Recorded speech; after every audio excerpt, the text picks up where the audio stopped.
Bien, comenzamos a grabar las nuevas dinámicas de estas conferencias.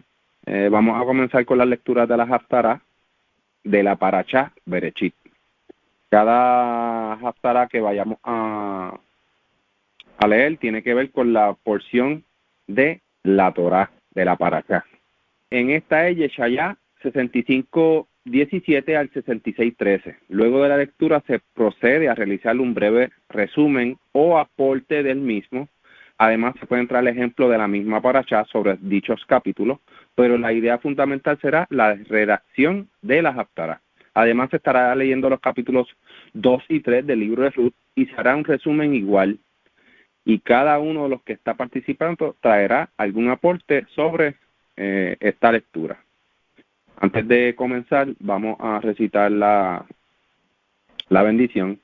Bendito eres tú, oh Creador, Rey del universo, creador de los cielos y la tierra, que das entendimiento y sabiduría para guardar tu ley y entenderla de todo corazón.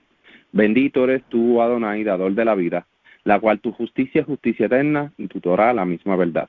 Baruch Hashem Adonai Olam, bendito sea el nombre de nuestro Señor por siempre. Amén, bien, amén. Amén, bien. Amén, bien, amén. Bien, primera ronda estará dando un resumen de las Haftará. Y la segunda ronda continuaremos con la lectura del resumen del libro de Ruth, capítulos 2 y 3. Interesante, ¿no? Estas Haftará.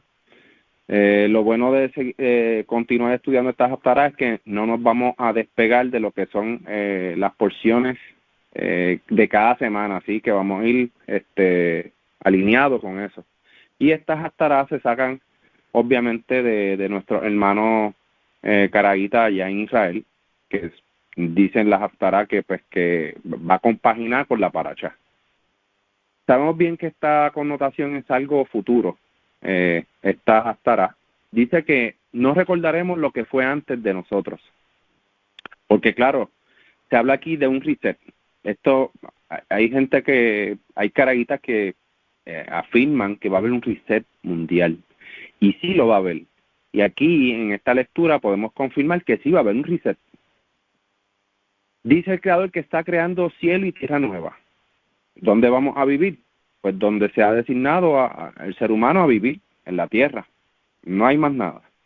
Dice el Creador que está creando un cielo y una nueva tierra. Nosotros vamos a seguir viviendo en la tierra, no vamos para ningún lado. Donde la gente se piensa que vamos a vivir, sí, es como un paraíso que se habla en Bereshit. ¿Pero dónde está ese paraíso? Pues en la tierra. Además, la tierra nunca dejará de existir. El Creador lo creó para siempre. Ya esto lo dicen montones de veces los profetas. Miren, la gente a veces tiene miedo a lo desconocido. De la muerte nadie ha regresado a decirnos que hay más allá de la muerte. Y esto es algo que ya está como que explicado. Los profetas hablan, el mismo Rey Shalomo habla de esto. Y esto es algo que ya está como que explicado. No está, o sea, no es que esté explicado que hay más allá de la muerte, sino que está explicado qué vamos a pasar cuando dejemos de estar aquí. Dice Cogelet 12:7, que el polvo vuelve a la tierra y el espíritu se torna al Creador, quien fue quien lo dio. El mismo Bereshit 3:19 nos deja saber que tornaremos al polvo. O sea, nuestro cuerpo se torna al polvo nuevamente. Y Zacarías 12:1 dice, el Creador que extiende los cielos y funde la tierra y forma el espíritu dentro del hombre. Con algunos escritos podemos ya dar inicio que el espíritu realmente torna al Creador, que quien fue lo dio. Y el cuerpo se descompone. Claro que nosotros hemos salido del polvo. ¿A dónde irás tú a vivir cuando mueras? Pero si no te acuerdas antes de llegar al cuerpo terrenal para vivir en la tierra, mucho menos sabrás hacia dónde vas. Y hay gente que se rompe la cabeza con esto. No, que nosotros éramos espíritus, ok, si éramos espíritus que el Creador puso en estos cuerpos, pues entonces, ¿dónde tú vivías antes de empezar a vivir en esta tierra? No te acuerdas, ¿no? Pues así mismo, cuando tú mueras, dejarás no va a haber memoria, no va a haber nada, va a ser como en ese momento, que nunca te acuerdas de nada, no sabes, o sea, cero. Se dice que en aquellos días, cuando todo sea restaurado, aquellos que mueran a los 100 años, se dirá que vivió poco. Y quien no llegue a los 100, fue un maldito. Para mí esto es algo bien interesante porque, claro, ¿cuánto vivía esa gente que estaba en la creación? Uf, hasta Noah, que vivió un montón. ¿Por qué? Entonces, vemos unos factores que son bien importantes. Por eso vemos que el Creador dice, estaré haciendo cielo nuevo y tierra nueva. Y yo creo que los factores ambientales tienen que ver mucho con la prolongación de vida aquí en la tierra, además, claro, de la comida y demás. Entonces, sin lugar a dudas, si vamos a volver a como era el principio, en el principio no había libros para enseñar quién era el Creador. En el principio no estaba lo de estudiar la Torah, ya que en el principio las tenían en sus corazones. En el principio tampoco había no había tanta, ¿no? O sea, no había contaminación. Es por eso que también se menciona cielo nuevo y tierra nueva, etcétera, etcétera. Hay muchos inicios de eso. Es por eso que se dice que habrá un reset mundial y no se recordarán más las cosas antiguas porque esta será otro comienzo. Claro, el Creador será uno sobre toda la tierra, ya lo dicen los profetas, todo como en el principio, y no habrán más dioses, o sea, no habrán más dioses que no sea el Creador como en un principio. La bendición, esto es un resumen de esto, dice el capítulo de 66, ¿qué podemos darle al Creador si todo le pertenece? ¿Qué le podemos dar? Ser obediente es lo más que podemos darle. Es como el hijo que vive en el techo de sus padres. ¿Qué puede darle ese hijo a sus padres? Nada, porque todo es de sus padres. Ser obediente y seguir sus instrucciones es lo más que podemos darle. Claro, hablo en términos de padre justo, ¿no? Así como el Creador es con nosotros. Fíjense, hay algo interesante aquí que dice el 3 y el 4 de este mismo capítulo, que los que hacen las prácticas detestables, que siguen a sus dioses falsos, que el Creador les traerá a quien ellos temen. ¿Quiénes son los que ellos temen? ¿Quiénes son los que esta gente le temen? A sus mismas deidades. Les va a traer eso mismo. Entonces, ¿a qué le suena eso? Fíjense que hay muchas sectas que dicen, no, que no puedo salir de ahí, que chacho, que ese Dios nos tiene bien amenazados, sí, chacho, ese infierno va a estar, muchacho, ¿no? Si lo niego, chacho, eso. Entonces, eso es lo que va a traer el Creador, miedo a esta gente que siguen estas deidades falsas, a estos dioses falsos, estas costumbres raras y un sinnúmero de cosas. A las mismas cosas que ellos le tienen miedo, esos mismos el Creador les va a traer. Gente que hace daño, les dice mentiras, que hacen el mal, que practican lo abominable, gente que no conocen al Creador y siguen el ejército de los cielos. El ejército de los cielos, pues el sol, la luna, las estrellas, los astros, un sinnúmero de cosas. Dice el 9, yo quien produzco el parto y que causa el nacimiento.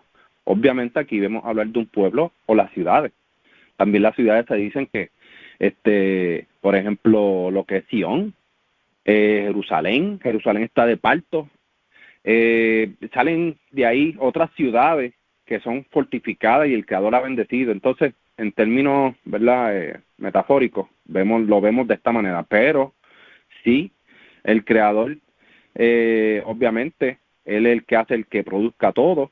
Dio ley a la naturaleza para que todo se cumpla en su término y sus instrucciones en su momento. Así que Él es el que causa el parto y causa el nacimiento. Del Creador viene todo eso. Dice el Creador que asimismo como una madre consuela a sus hijos, así yo haré con ustedes. Hallarán consuelo en Jerusalén. Y claro, hallaremos consuelo cuando todo sea restaurado y la ciudad sea edificada, porque esta ciudad a la que vamos a hallar consuelo se llama Jerusalén, la ciudad que el Creador escogió para allí habitar su gran nombre. Y claro, esto es un consuelo que todo el mundo quiere. ¿Cuántos no quisieran que ya se restaure el templo y todo lo demás? Pues todo va a ser en Jerusalén. Por eso es que vamos a hallar ese consuelo. Y yo creo, para mí esta haftará fue bastante interesante.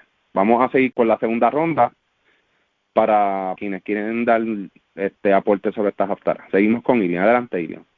Salón y gracias. Una de las primeras cosas que me gustaría mencionar en esta lectura es que comienza con el versículo 17 donde dice que el Creador va a hacer cielos nuevos y tierra nueva. Es bien interesante porque Yo lo veo de una manera como la que se ve o como se percibe en el Rosh Hodesh. Muchas personas están acostumbradas a llamarle al inicio del mes con la luna nueva. Vimos la luna nueva. ¿Qué pasa? La luna no es nueva, es la misma luna de siempre, porque no es otra luna la que empezamos a ver cada mes, sino que es la misma luna renovada, no nueva, renovada. Y para mí yo creo que en el mismo concepto como se ve lo de Rosh Hodesh, así mismo veo yo este versículo. Yo entiendo que no va a ser una nueva tierra o un nuevo cielo, va a ser lo mismo, pero renovado. Obviamente aquí el profeta está hablando de un tiempo futuro. Otra cosa que es bien interesante es que aquí vemos que el profeta habla habla de una forma metafórica. Vemos que, por ejemplo, a Jerusalén la compara como una madre que está de parto. Él se compara a sí mismo, o sea, el profeta compara al Creador como el Padre y a Jerusalén como la madre y al Hijo primogénito al pueblo de Israel. Y es bien interesante, todas estas lecturas de Isaías siempre las cambian a pensamiento extraño de otras creencias, pero en realidad aquí siempre que se habla del siervo sufriente, de bla bla bla, todo eso que siempre citan, el siervo sufriente es Israel, es el pueblo. Aquí todo el tiempo se está hablando de Israel y como el siervo, como el hijo, y se habla de Jerusalén como la madre, porque entendemos que es como mencionaste muy bien, de Jerusalén va a salir la ley, o sea, de Jerusalén sale la luz a las naciones, o sea, la ciudad de Jerusalén es como una madre que pare, o sea, de allí sale todo, y ahí es que va a aportar el nombre ahí que, ¿verdad?, que el Creador va a establecer su nombre en el templo. Entonces vemos esa comparativa metafórica en la forma de cómo se expresa el profeta, y vemos también que las características de cómo el Creador trata a su pueblo. El Creador siempre trata a su pueblo como un padre trata a su hijo.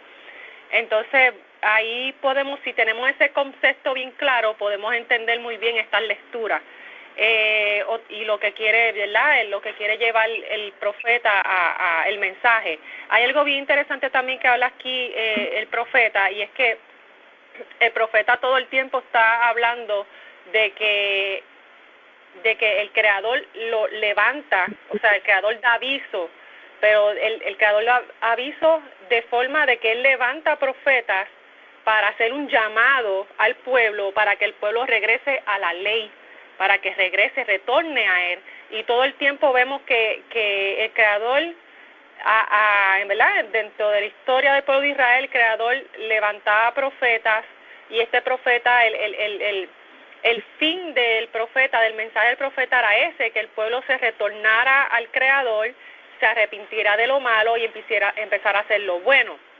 Y es bien interesante ver que dentro del pueblo aquí también menciona que habían grupos que se desviaban a hacer lo malo, pero había también un remanente que se mantenía firme en la Torah y se mantenía, ¿verdad?, en lo que el Creador le agradaba. Y a esos el Creador le tiene promesa de prosperarlo. Otra cosa bien interesante es que vemos que el Creador aquí habla de sacrificios. No es que el Creador va a eliminar los sacrificios, sino que el Creador aquí, o que los aborrece, él lo que aborrece es el sacrificio de la persona que hace lo malo y se piensa que por llevar sacrificio ya terminó. No, porque ¿de qué vale el sacrificio si no hay arrepentimiento de corazón? Entonces eso es lo que el Creador quiere. El Creador no es que Él va a eliminar los sacrificios, va a haber sacrificio y va a haber ofrenda, pero estos sacrificios van a ser por impurezas, que son cosas que eventualmente van a seguir porque pues es parte de nuestra naturaleza humana, pero vemos que el sacrificio de pecado, ese es el que el Creador está hablando aquí. Él dice que Él no quiere que nosotros pequemos, y el profeta está aquí hablando de que va a llegar un día donde nosotros vamos a tener una conciencia de todo, y no, el que peque va a morir, o sea, no va a tener más oportunidades, pero en cambio vamos a tener esta conciencia y vamos a poder decidir si hacer el bien y hacer el mal, que eso es lo que todavía también tenemos, que ese es el libre albedrío. Nosotros tenemos la capacidad de escoger qué hacer con nuestras vidas, si seguir hacerlo bueno o hacer lo malo.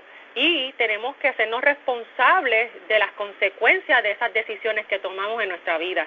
Y es bien interesante esta lectura del libro de Isaías, del profeta Isaías, son bien interesantes porque tienen mucha enseñanza y también nos da mucha esperanza en el futuro. Vemos aquí también la esperanza de que los hijos, vamos a tener hijos, y estos hijos no van a ser un dolor de cabeza, o sea, no van a ser para desgracia, sino que van a ser para bendición, porque esa bendición la bendición que el Creador te va a dar a ti se va a extender ¿verdad?, a la familia, a tu descendencia, y es algo esperanzador. Eso lo vemos hoy muy seguido. Hoy en día, familias, madres sufriendo porque sus hijos hacen lo malo y le traen vergüenza, ¿verdad?, a la casa, al nombre de su familia. Padres que son, ¿verdad?, que se puede entender que a la vista de los demás son padres buenos, que trataron de criar a su hijo de la mejor manera, y su hijo le sale una persona malvada. Pues eso no va a suceder.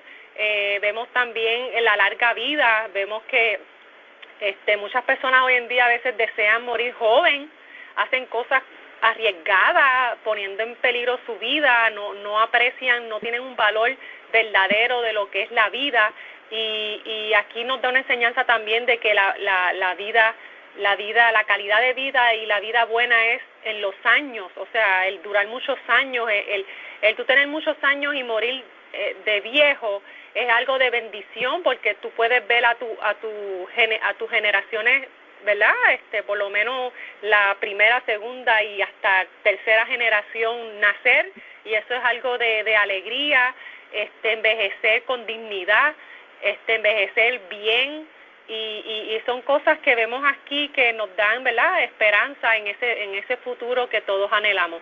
Y nada, eso es lo que puedo mencionar sobre esta parasha. Gracias. Gracias, Ilian, gracias por ese aporte. No se leyó la Haftará, pero se hace un resumen de la misma. Esto es para, pues, poder maximizar el tiempo. Lo que eso sí, se va a hacer una lectura de los libros que estamos dándole continuidad, que son los Espíritus y los Profetas. Seguimos por la ronda con Yolanda. Adelante, Yolanda. Shalom. La Haftará de la que estamos estudiando en el transcurso de esta semana nos habla de algo muy interesante, y es lo siguiente.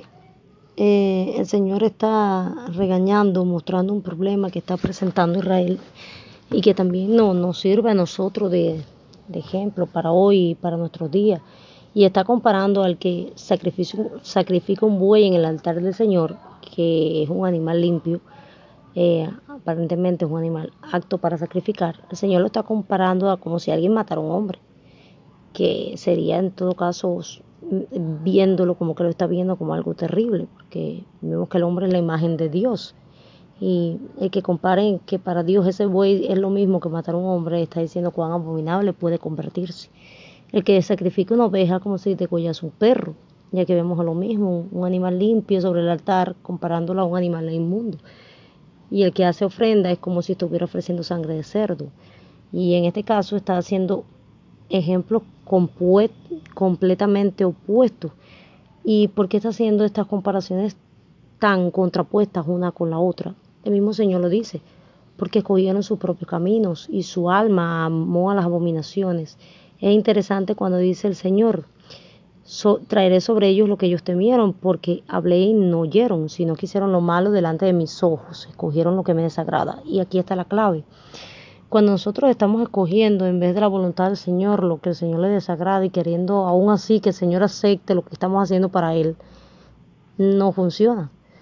Porque este pueblo quería ir a sacrificarle al Señor, ya fuera de agradecimiento, ya fuera de lo que fuera, un sacrificio al Eterno, pero el Eterno decía que para Él no funcionaba, porque no puede sacrificar en el altar un animal inmundo, ni siquiera un hombre en este sentido, por tratar de agradar al Señor.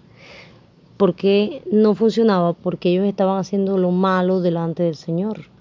Y si nosotros estamos en desobediencia, si nosotros estamos en rebeldía, abierta como el Señor, nada de lo que hagamos para Él funciona. Porque todo esto, como decía otro versículo, es como trapo de inmundicia. Al final, cualquier otra cosa que hagamos por el Señor. Y es por eso que el versículo 2 nos dice algo muy, muy interesante. Dice, yo miraré a aquel que es pobre y humilde de espíritu y que tiembla ante mi palabra. Por un lado está la contraparte, los que simplemente menosprecian la palabra del Señor y temieron sus propios caminos. Por otro lado hay un grupo que es el que el Señor le llama pobre y humilde, que es aquel que tiembla ante su palabra, es decir, que realmente se toma su palabra en serio y entiende la importancia de hacer su voluntad. Y vemos que estas personas incluso estaban buscando hacer la obediencia al Señor, y el Señor lo sabía, y el Señor sabía sus luchas también, porque Él le decía en el versículo 5, vuestros hermanos aborrecen, los echan afuera, es decir, los menosprecian, los apartan porque ustedes quieren obedecer y ellos no. Pero el Señor les da un mensaje a ellos y también a nosotros hoy nos sirve ese mensaje, porque le dice, pero Él se mostrará para alegría vuestra, es decir, ustedes los que se toman a Dios en serio, los que tiemblan ante su palabra, los que realmente deciden obedecer su palabra, hacer su voluntad, ese día será alegría vuestra para ustedes.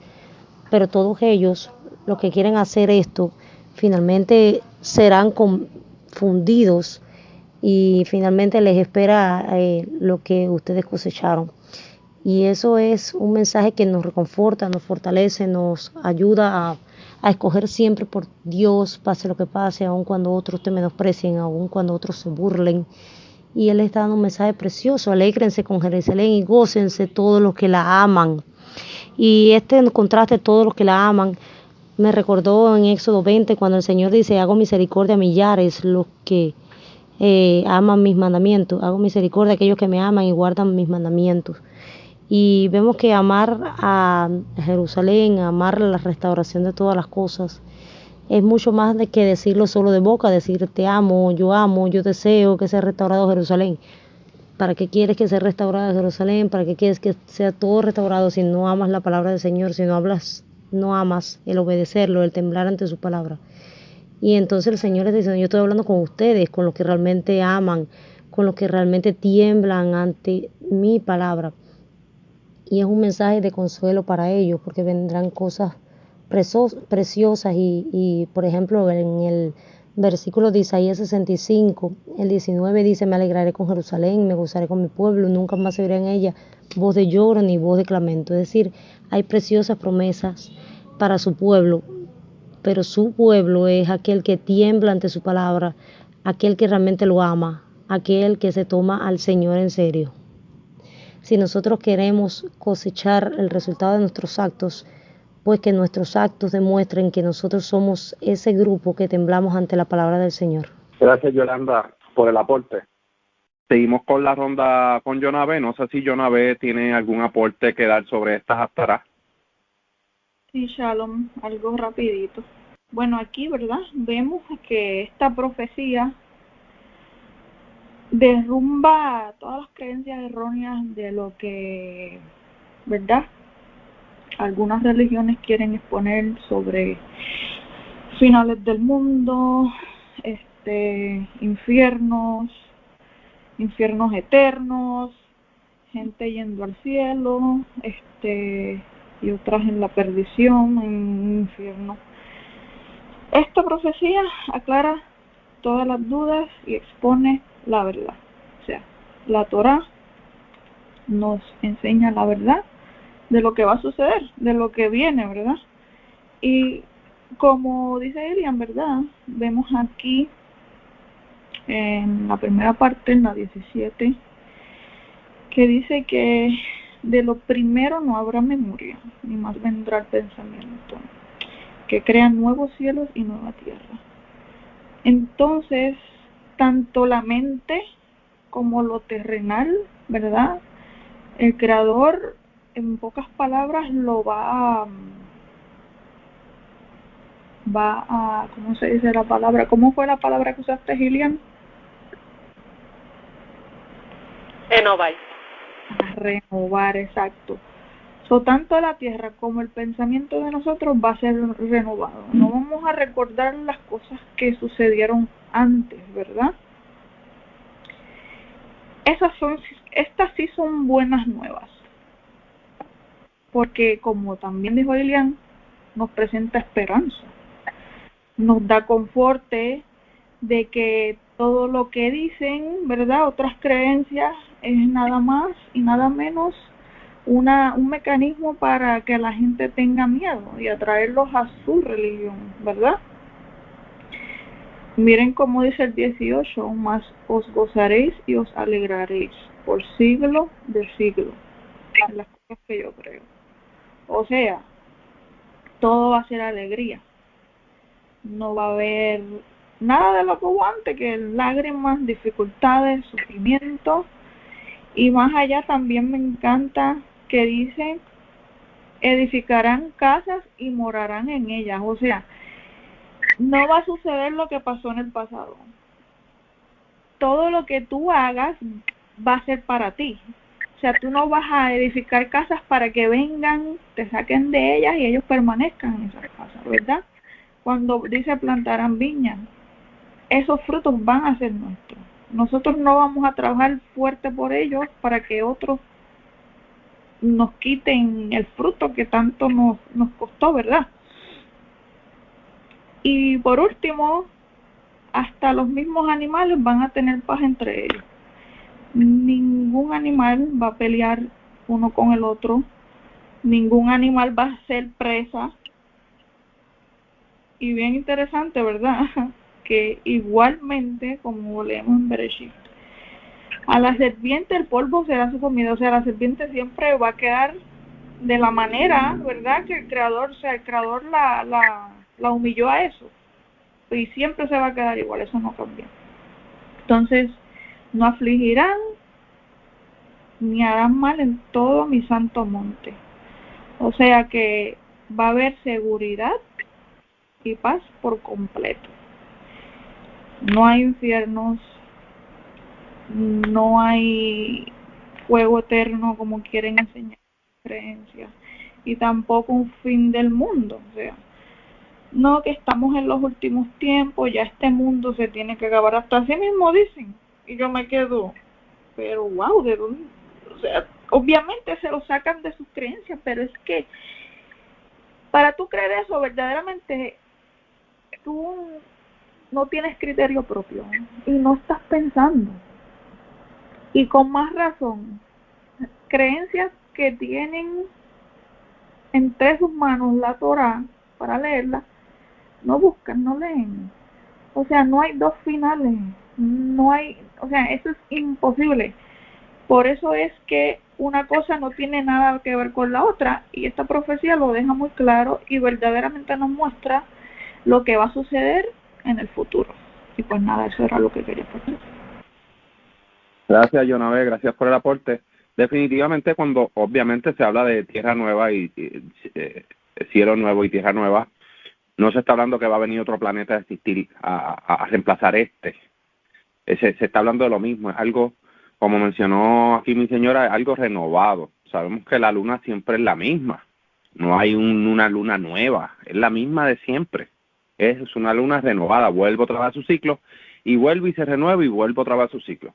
A eso es lo que se le llama una renovación. El mundo va a coger también una renovación, el famoso reset. Hay una renovación y todo va a ser como antes. Dice el Creador aquí que no vamos a estar pensando en cómo eran las cosas antes, sino ese es el comienzo, eso va a ser como un nuevo comienzo. Así que son cosas bien importantes de tenerlas claras. Seguimos entonces con la lectura del capítulo 2 de Ruth. Dice, Noemí tenía un pariente por parte de su marido, un hombre de bienes, de la familia de Elimelech, que se llamaba Boaz.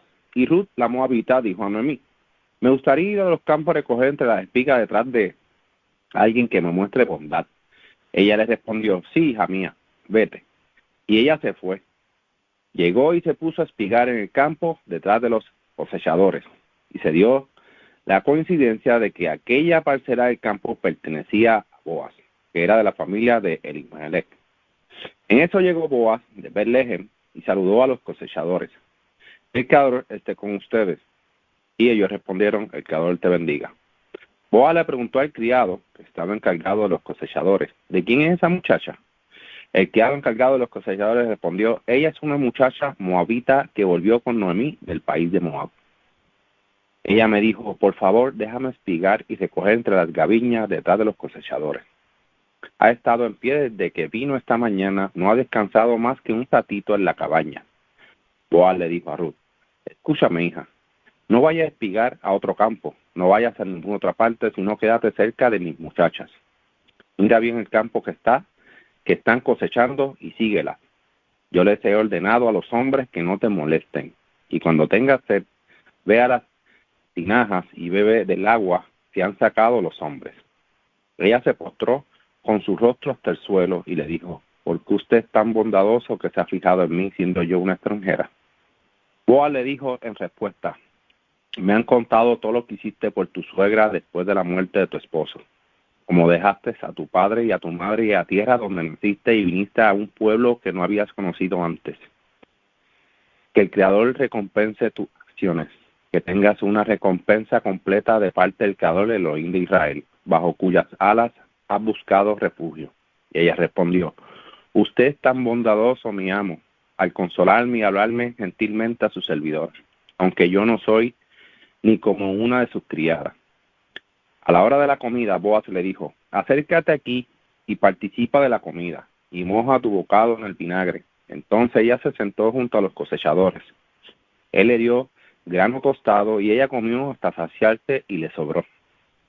Cuando ella se levantó otra vez para espigar, Boaz le ordenó a sus criados, no solamente dejen que recoja espiga entre las gaviñas sin interferencia, sino que también deben sacarle algunas espigas de los manojos y dejarlas para que ella las recoja y no las reprendan.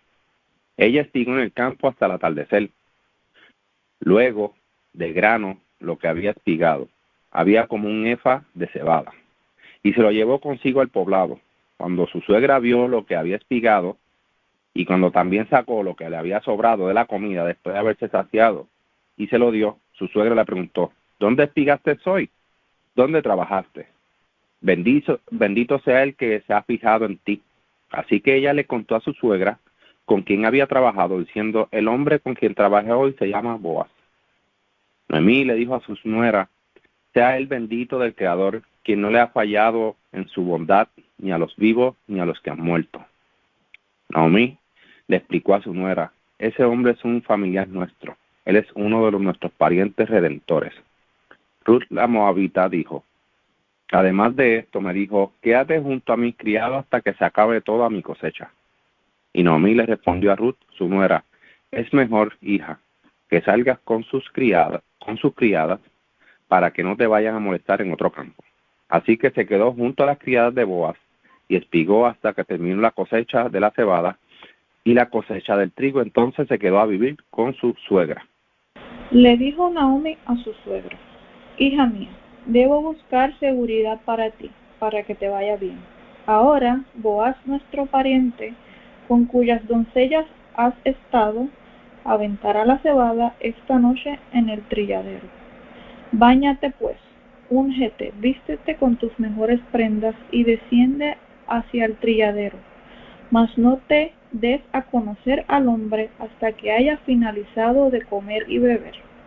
Cuando se acueste, fíjate en el lugar donde se acuesta. Entonces ve, descubre sus pies y acuéstate allí.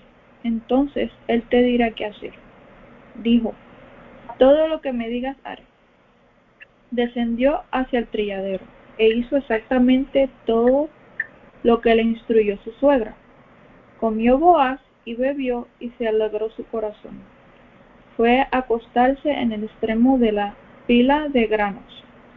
Ella se acercó sigilosamente, descubrió sus pies y se acostó. A medianoche el hombre se sobresaltó, se tornó y he aquí que una mujer estaba acostada a sus pies. Dijo, ¿quién eres? Dijo ella, yo soy Ruth, la sierva. Extiende tu túnica sobre tu sierva, pues redentor eres. Dijo él, bendita eres por el Eterno, hija mía. Ha sido mejor tu último acto de benevolencia que el primero, al no ir con los hombres más jóvenes, sean ellos pobres o ricos. Ahora, hija mía, no temas. Todo lo que digas haré por ti, pues toda la gente del portal de mi pueblo sabe que eres una mujer valiosa. Ahora, si bien es cierto que soy redentor, también hay redentor más cercano que yo. Pernocta hoy aquí. Será en la mañana que si él te redime, que te redima. Pero si él no desea redimirte, yo te redimiré. Acuéstate hasta la mañana. Se acostó a sus pies hasta el amanecer y se levantó antes de que un hombre pudiese reconocer a otro. Pues dijo él, que no se sepa que vino la mujer al trilladero. Y dijo él, sostén el paño que tienes sobre ti y tómalo en tus manos. Lo tomó y midió él 6 medidas de cebada y se lo colocó sobre ella y fue a la ciudad. Vino ella a su suegra, quien dijo, ¿cómo fueron las cosas, hija mía? Y le relató todo lo que hizo el hombre por ella. Y dijo, estas 6 medidas de cebada me dio, pues me dijo, no vayas con tu suegra con las manos vacías. Le dijo, siéntate con paciencia, hija mía, hasta que sepas cómo surgen las cosas. El hombre no descansará hasta que resuelva los asuntos. Gracias, Jonavé, por la lectura. Se hace esta lectura porque sabemos que de Ruth y Boaz viene la cera de David, y antes de empezar a leer los libros de Shemuel, pues queremos ver dónde proviene también el linaje de David. Así que esta parte es bien importante. Por eso se está leyendo el libro de Ruth. Qué interesante que habían 2 redentores, o sea, cercanos a Noemí, porque como su esposo había fallecido, o sea, sus hijos habían fallecido, y sabemos bien que en el capítulo 1 habíamos leído que Noemí ya le había dicho, ¿qué hijo yo, que voy a parir yo si yo soy una mujer ya o sea, ¿qué hijo te voy a dar yo? O sea, no tengo ni esposo tampoco para darte, o sea, no tienen la razón por qué seguirme, porque tú no vas a esperar si yo fuera a dar a luz a un hijo a que tenga la edad suficiente para casarte, pues ya tú estarás bien vieja. Pero ella Ruth decidió seguirla. Vemos aquí que hay unos parientes que son redentores por el fallecimiento de los hijos de Naomi. Así que esta parte es bien importante, como Boaz la trata también. Y fíjense, algo bien interesante es que el comportamiento de Ruth era un comportamiento íntegro, un comportamiento que se quería adaptar a lo que eran las leyes que el Creador le dio al pueblo. En ningún momento vemos un comportamiento extraño de Ruth, un comportamiento idólatra, un comportamiento de nada. Al contrario, vemos que Ruth se integra a lo que es la nación de Israel para ser servidora fiel del Creador. Y eso es algo bien impactante, porque no todo el mundo, hay gente que dice, no, pero esa mujer no es extranjera, el Creador no la va a aceptar. Mira lo que pasó en el libro de Nehemías, cómo dejaron a esas mujeres porque eran mujeres extranjeras. Sí, eran mujeres extranjeras que no dejaban sus costumbres y estaban enseñando a sus hijos tradiciones y costumbres que eran de dioses falsos y tradiciones de otros pueblos. Entonces ahí es donde viene el entendimiento de esto. Ruth en ningún momento fue imponer a los campos de donde ella estaba trabajando su costumbre, sino que ella la dejó atrás para irse con Naomi y ser servidora del Creador y seguir las normas. Por eso es que Boaz le habla bien a ella, le dice, tú has sido una mujer que se ha portado muy bien, una mujer que habla de sí. O sea, y esa es la parte como que bien importante de resaltar de la conducta de Ruth, que fue una conducta leal al Creador. Vamos a seguir con la ronda con Lilian, si tienen algún aporte de esta lectura. Adelante, Lilian. Sí, gracias. Es bien interesante lo que acabas de mencionar, y es que vemos en el capítulo anterior, habíamos hablado sobre el juramento que hizo Ruth frente a Noemí, sobre abandonar su pueblo, abandonar su familia, o abandonar sus costumbres y irse con su suegra. Pero vemos incluso que todavía dentro del pueblo de Israel ella era vista como una moabita y era vista como una extranjera. O sea, que todavía Ruth no había pasado por el proceso completo de convertirse al pueblo judío, que es bien interesante. Vemos que no es hasta que se casa, ¿verdad?, que eso lo vamos a ver más adelante en el próximo, ¿verdad?, la próxima lectura que falta, el próximo capítulo, que es entonces cuando ya ella completa su conversión al pueblo judío. Pero entonces bien interesante que durante ese proceso en que ella es vista como extranjera, ella sigue las normas de Israel, de donde ella está viviendo. Ella se fue a vivir con Noemí, con su suegra, y ella está siguiendo las directrices que su suegra le está dando, porque ella tiene que seguir, como extranjera, tiene que seguir las leyes que se siguen allí.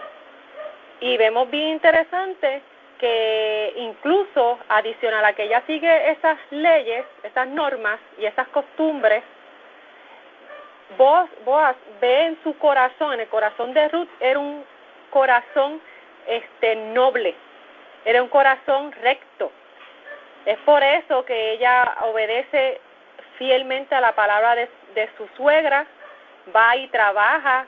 Una de las cosas un detalle aquí que me llama mucho la atención es que cuando ella se sienta a comer, ¿verdad?, porque le dan ese permiso de comer, allí ella guarda, no se lo come completo, sino que guarda porque está pensando en su suegra. Otra cosa es que ella es bien agradecida, y cuando él la ve con buenos ojos y le da esos beneficios, ella se postra dando agradecimiento a lo que le estaban ofreciendo. O sea, que era una persona agradecida, tenía unas virtudes, que por eso es que él dice, tú eres una mujer virtuosa, porque tenía unas cualidades de una persona que teme al Creador y que es de un corazón íntegro y recto. Otra cosa que me llama mucho la atención es que aquí vemos que se habla del trabajo que estaba haciendo Ruth, ¿verdad? Porque son dos mujeres que están viviendo solas, las dos son viudas. Entonces vemos que Boaz también es un hombre recto también, porque la Torá bien claro dice que ayudarás al pobre y a la viuda y al huérfano. Y él en cierta manera cumplió con ese mandamiento de ayudar a dos viudas. Entonces vemos que ella está trabajando en el terreno que le pertenece a él. Vemos que es bien interesante porque aquí habla de un trabajo que ella está haciendo, de una temporada donde se recoge la mies, o sea, se recoge la cebada, se pica, se recoge se acumula en verdad las espigas son amarradas, recogidas. Entonces esto es algo que después, más adelante, vemos que también hay un día, se habla de una noche, una tarde, donde van a un lugar donde se hace un trabajo que es de aventar la cebada para trillar el trigo, o sea, para dividir ¿verdad? La cebada del trigo. Entonces tenía algo para leer, una información corta, disculpen, ¿verdad? Si me cedo. Dice, el trabajo que se estaba haciendo la noche donde Noemí manda a Ruth a hacer, ¿verdad? Lo de ocultarse y esperar a que Boaz se acostara para quitarle los zapatos y acostarse bajo sus pies. Dice, echar al aire la mies trillada para separar el grano de la paja, acción que se lleva a cabo con el bieldo, instrumento para la agricultura. Esto es como lo que conocemos como un rastrillo. Esto lo hacían levantaban con el rastrillo, levantaban, y el viento a esa hora, que es bien curioso, lo hacían en la tarde, casi noche, a esa hora el viento los ayudaba a separar ese grano y poder ¿verdad? Limpiarlo. Y vemos que esto es algo que también se menciona en Isaías 30:24, dice, tus bueyes y tus asnos que labran la tierra comerán el grano limpio, al cual será aventado con pala y zaranda. O sea que aquí Isaías está hablando de que los bueyes y los asnos ¿verdad? Del pueblo iban a poder comer grano limpio, que eso es lo que estaba haciendo aquí esta noche, ¿verdad?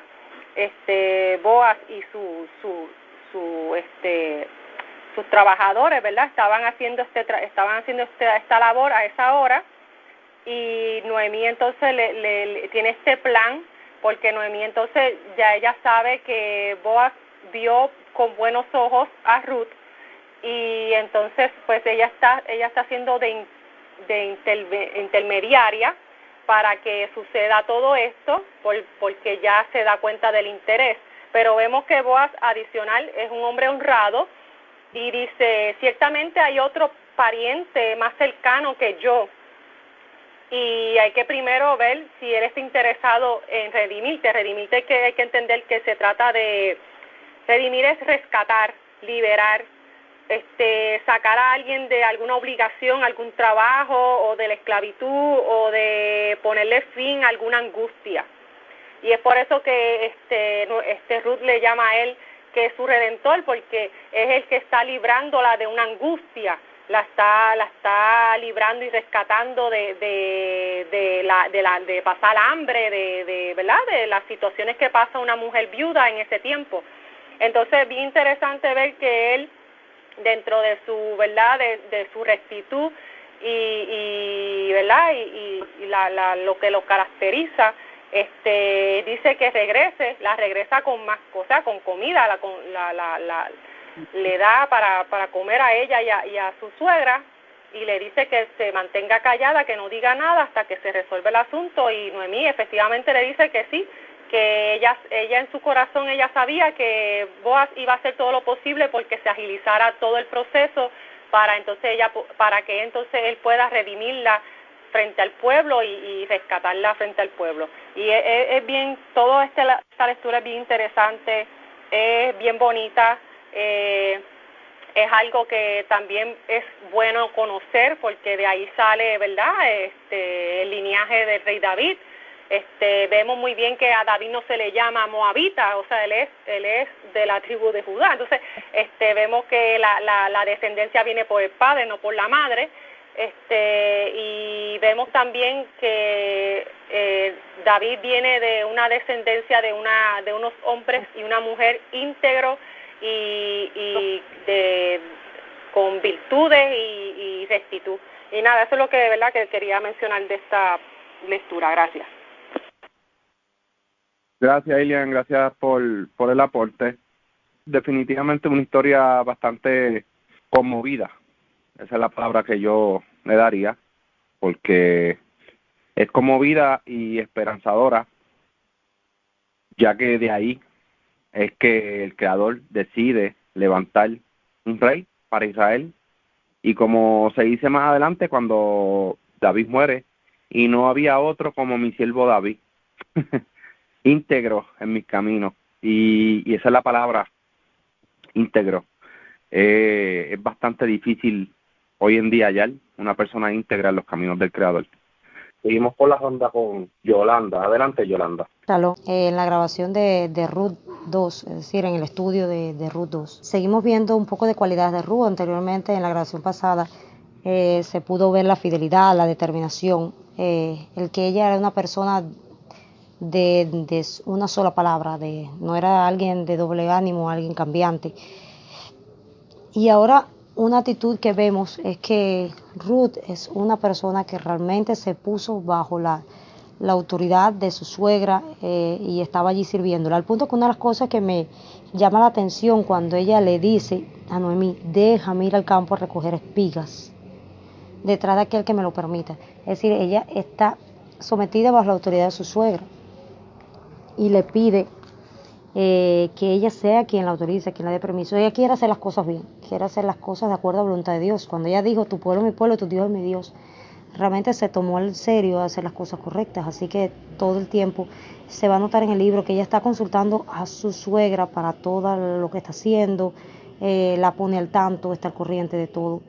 Y en el libro se ve algo precioso y vemos es que ella todo el tiempo está pensando en su suegra, en ayudarle, en no abandonarla. Otra cosa a recalcar en el libro que a mí me gustó mucho es el saludo que tiene Boaz y los segadores. Este saludo es una de las cosas más importantes y quizá la mencionen acá en la pracha. Y es que ellos se saludaban usando el nombre del Señor. Y cuando vemos que tanto Boaz como los segadores, ellos se saludan en el nombre del Señor. Es un saludo típico de esa época y una de las cosas que nos muestran que el nombre del Señor era invocado. Y no solo eso, invocado para traer bendición a su pueblo. Y eso es algo que este capítulo nos ayuda mucho a entenderlo. Una de las cosas también que si vamos a caracterizar a Ruth, es decir, ya vimos que ella es alguien que realmente se ha sometido bajo la autoridad de su esposa y de su suegra, que a pesar de que ya no es su suegra en el sentido que tiene marido, ha decidido seguirla y ha jurado en el nombre del Eterno estar con ella en las buenas y en las malas. Vemos a Ruth como una persona muy trabajadora, porque en el capítulo 2 nos dice que ella llegó y desde la mañana estuvo trabajando sin cansar todo el día, y nos lo dice el versículo 6, y vemos que ella se pasa todo el día trabajando y llama la atención de Boaz, y él pregunta quién es esta joven, y le hacen entender que es la pariente de Noemí. Y una de las cosas bonitas también que vemos de ella es que cuando Boaz se ofrece a ayudarla, Boaz dice unas palabras que también para mí son muy impactantes. Y dice que el Señor, el Dios de Israel, en quien has buscado protección, es decir, debajo de quien te has puesto debajo de sus alas, sea quien te recompense. Y es algo bonito porque ya Ruth ha dado testimonio de que es debajo de ese Dios, que ella ha venido a refugiarse y está buscando hacer su voluntad, porque vemos que se da a conocer, es decir, cuando le hablan de ella, este es el testimonio que ella va dando, es decir, se nota que sus frutos son frutos de alguien que realmente está buscando hacer la voluntad de Dios. Y la manera que ella habla, tan respetuosa, por otro lado agradecida, porque ella le agradece a Boaz por todo lo que está haciendo con ella, y eso es una de las cosas que nos demuestra de que era una persona, por un lado, humilde, porque ella dice que está muy agradecida, que a pesar de ella ser una extranjera, a pesar de que normalmente cuando uno es extranjero llega a un lugar, no tiene muchos derechos, muchas veces menospreciado, muchas veces apartado. Ella inclusive demuestra su humildad diciendo que ella aún está por debajo de sus siervas, ni siquiera soy como una de tus criadas. Y vemos todas estas cualidades como ella Realmente es interesante que tiene mucho que enseñarnos a la hora de comportarnos. Porque si bien ella llega sin exigir nada, sin que su suegra le haya prometido nada, trabajando para recoger lo poco que quieren darle, trabajando de sol a sol, por así decirlo, y aún así decide ponerse debajo de las alas del Altísimo, y por eso vemos que el Señor al final la premia de esta manera. Y una de las cosas que a mí me encanta del capítulo 2 es como ella fue tan detallista que cuando vos la hace comer en su mesa y come una comida muy especial y se llena, en fin, hasta sobra, ella es tan detallista que ella fue capaz de llevarle de esto que ella comió y guardarla a su suegra para cuando ella llegara a darle también, y piensa en ella, es decir, que realmente cumple lo que ella ha prometido delante del Señor. Y ese le cuenta que ese hombre es su pariente y todo eso, y al final su suegra la autoriza para que ella vaya siguiendo yendo a ese campo y todo eso. En fin, es algo muy interesante destacar en este capítulo su humildad, su amabilidad, el ser trabajadora, el ser obediente, el buscar hacer la voluntad de Dios. Gracias, Yolanda, por el aporte. No sé si Jonabé quiera dar algún aporte sobre esta lectura de Ruth. Bueno, nada, quería, ¿verdad?, decir unas palabras sobre lo que leímos. Y aquí vemos, ¿verdad?, que el ejemplo de Ruth, para todos nosotros los que hemos decidido decir, tu pueblo es mi pueblo y tu Dios es mi Dios, es el ejemplo más grande, o sea, de seguir, porque bien vemos como ella, ¿verdad?, dice estas palabras desde lo más profundo de su corazón, y sabemos que el Creador examina los corazones de todos, ¿verdad? Y en cuanto a eso nos da. Él examinó el corazón de Ruth y el camino de Ruth se abrió por completo. Pero ella estaba decidida, o sea, sus palabras fueron precisas, ¿verdad? Tu pueblo es mi pueblo y tu Dios es mi Dios. Entonces, ella llega allí decidida a hacer las cosas como se tienen que hacer. O sea, ella llega para demostrar, ella llega humilde ante los ojos del pueblo, ¿verdad? Como vemos en la lectura. Entonces nosotros, tomando ese ejemplo, ¿verdad?, cuando decidimos adherirnos al pueblo, ¿verdad?, del Creador, y a guardar sus preceptos y a reconocerlo como único, ¿verdad?, el Creador de todas las cosas, tenemos que actuar igual. O sea, esto no es un camino fácil. Tenemos que estar también decididos tanto como lo estuvo Ruth, y ser humildes tanto como fue humilde Ruth. Muchas personas creen que llegar aquí es de que te van a abrir la puerta y ven y pasa. No, todo este camino cuesta.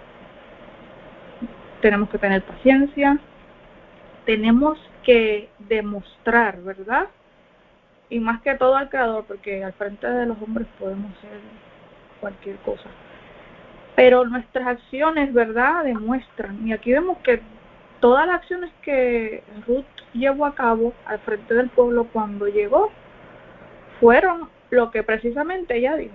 O sea, si tu pueblo es mi pueblo, yo voy a hacer las cosas como se hacen en ese pueblo. Y otra cosa bien importante es como Boaz la trató, ¿verdad? Dile a ella. Boaz la trata a ella con respeto, no la rechaza, y al contrario, admira la valentía de ella y la manera en que ella se comporta cuando llega allí. Entonces eso es algo que debemos también de aprender, porque vamos a conocer muchas personas que quieran, ¿verdad?, como nosotros en algún momento, unirnos al pueblo de Israel y reconocer al Creador como el único, que tenemos que ser humildes también con ellos y ver qué ellos quieren, cuál es su meta, o sea, cómo actúan, ¿verdad? Ser benevolentes con ellos, porque nosotros en algún momento necesitamos esa benevolencia, ¿verdad?, del pueblo. Y pues nada, eso era lo que quería decir. Gracias, Jonabe, por el aporte. Isaac quería dar algún aporte. Adelante, Isaac. Gracias.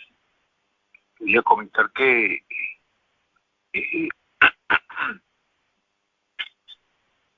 creo que llevamos esa historia de Ruth al momento actual, también nos invita a que nosotros debemos compartir lo que tenemos. Esto está relacionado a la Torah cuando ordena que nosotros, o mejor dicho, cuando ellos espigaban, lo cosechaban y lo que caía al suelo y estas cosas debían dejarlas para los pobres. Actualmente no todo el mundo, la mayoría, no cultiva, pues, pero de todas maneras nos invita el sentido como de esta norma, nos invita que siempre cuando compramos comida, siempre sobra algo, siempre queda algo, siempre hay algo de más y deberíamos de compartirlo, pues. Gracias. Gracias, Isaac. Gracias por ese aporte. Definitivamente, pues, tenemos que aprender mucho de lo que el Creador demanda de nosotros. Y como bien dijiste, y ya casi hoy en día nadie cultiva, pero el que cultiva o tiene árboles, es bueno que siempre piense también, ¿verdad? Si esta persona es temerosa del Creador, que piense también por estos que le hace falta alimentos y por los que pasan en el camino, que quién sabe si también necesitan. He sabido hoy en día, por lo menos en mi trabajo, hay veces que personas que tienen finca, terreno, árboles frutales, llevan fundas de sus frutos y las ponen allí en la área de donde de comida, las ponen allí para quien necesite, pues pueda extender la mano y coger algo. Claro, nosotros, a pesar de que tenemos un trabajo y eso, seguimos siendo personas clase media o clase baja trabajadora, y siempre a alguien le hace falta algún fruto de eso, extiende la mano y coge. Y eso es bien importante porque es bueno siempre pensar en los demás. Como bien mencionaste, casi siempre nos sobra algo, aunque sea poco, pero siempre nos sobra. Y es bueno pensar a aquel quien no tiene para sustento. Les deseo a todos Shabbat Tov. Chau a todos.